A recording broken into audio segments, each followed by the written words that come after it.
अनुच्छेद 16(4)(a) संशोधन किया गया।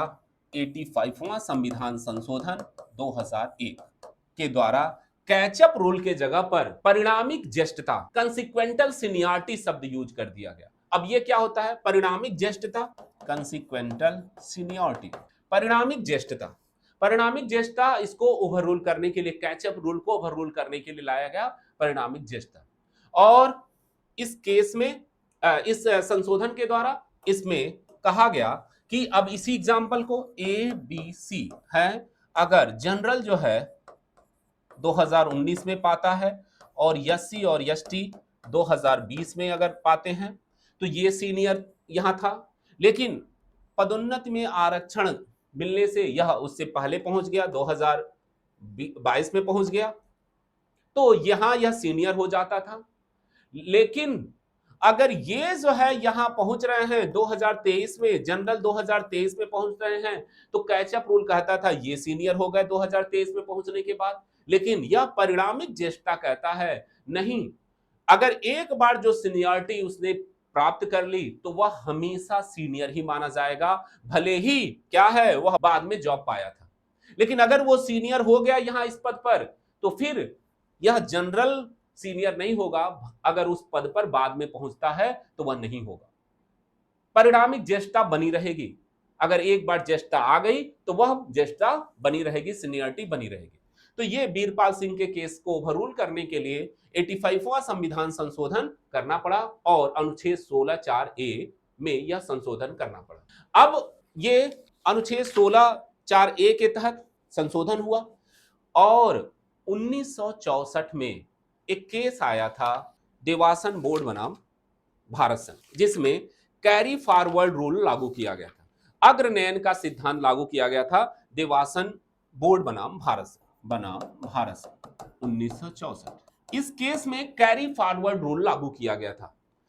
कैरी फॉरवर्ड रूल जिसे इंदिरा साहनी ने क्या किया कि ओवर रूल कर दिया था कैरी फॉरवर्ड को, और देवासन बोर्ड ने कैरी फॉरवर्ड के नियम को लागू किया था। इसी को संशोधन करने के लिए, इसको कैरी फॉरवर्ड के रूल को परिवर्तन करने के लिए क्या करना पड़ा? अनुच्छेद 16(4)(b) जोड़ना पड़ा 81वां संविधान संशोधन 2000 के द्वारा। अब ये देवासन बोर्ड में कैरी फॉरवर्ड, जिसको अग्रनयन का सिद्धांत बोलते हैं, अग्रनयन का नियम ये कहता है कि अगर कोई वैकेंसी आ रही है और जैसे इसमें मान लो कि 100 सीट की वैकेंसी आती है और उसमें 60 जनरल हैं और 40 पिछड़े वर्ग के हैं, जैसे देवासन बोर्ड में 17.5% आरक्षण दिया गया था, 17.5% जो है सीट आरक्षित थी।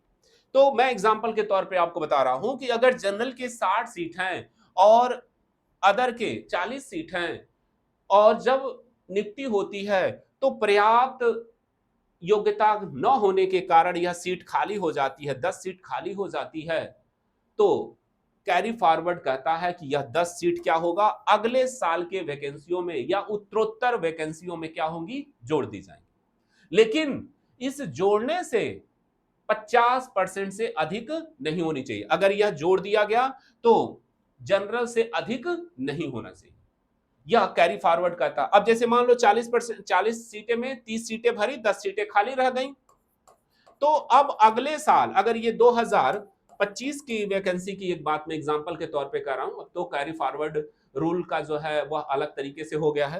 तो अब 2026 में अगर कोई वैकेंसी आती है तो अब अगर 100 सीटें आई तो जनरल की 50 कर दी जाएंगी, और चूंकि यह 10 सीट बची थी जो 40 थी वह अगले साल 50 हो जाएगी, यह ऐड हो जाएगी।